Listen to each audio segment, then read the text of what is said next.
AP deputy CM Pawan Kalyan ప్రభుత్వం తనకి కేటాయించిన క్యాంపు కార్యాలయాన్ని వెనక్కి ఇచ్చేశారు. ఈ మేరకు సీఎం చంద్రబాబుకు లేఖ రాశారు. మంగళగిరిలోని తన ఇంటినే క్యాంప్ ఆఫీసుగా వినియోగించుకోవాలని నిర్ణయించుకున్నానంటూ చంద్రబాబుకు రాసిన లేఖలో పవన్ కళ్యాణ్ పేర్కొన్నారు. విజయవాడలో విశాలమైన భవనాన్ని తన క్యాంప్ ఆఫీసుగా కేటాయించినందుకు చంద్రబాబుకు కృతజ్ఞతలు తెలిపిన పవన్ కళ్యాణ్ దాన్ని ఫర్నిచర్తో సహా వెనక్కి తీసుకోమని విజ్ఞప్తి చేశారు. మంగళగిరిలోని తన ఇంటినే క్యాంప్ ఆఫీసుగా వినియోగించుకుంటారని స్పష్టం చేశారు.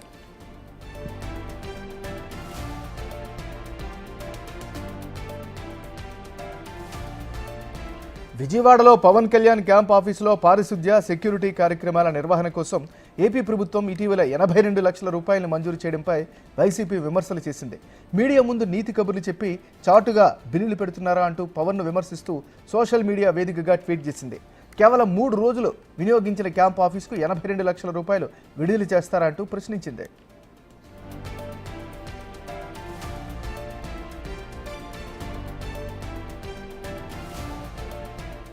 నిజానికి ఈ ఏడాది జూన్ 12న పవన్ కళ్యాణ్ ఉప ముఖ్యమంత్రిగా ప్రమాణ స్వీకారం చేశాక రాష్ట్ర సచివాలయంలో ఆయనకు కేటాయించిన ప్రత్యేక ఛాంబర్ పనులు కాస్త ఆలస్యంగా పూర్తయ్యాయి. ఈలోగా పవన్ విజయవాడలోని క్యాంపు కార్యాలయంలోనే బాధ్యతలు చేపట్టారు. బాధ్యతలు చేపట్టిన రోజు నుంచి వరుసగా 3 రోజుల పాటు క్యాంపు కార్యాలయంలో అధికారిక విధుల్లో ఆయన పాల్గొన్నారు. ఆ తర్వాత ఎక్కువగా మంగళగిరిలోని జనసేన పార్టీ ప్రధాన కార్యాలయంలోనే సమీక్షలు చేశారు. ఇలాంటి పరిస్థితుల్లో ప్రభుత్వం పవన్ క్యాంప్ ఆఫీస్ కోసం నిధులు విడుదల చేయడం, దానిపై వైసీపీ విమర్శలు చేయడం హాట్ టాపిక్గా మారింది.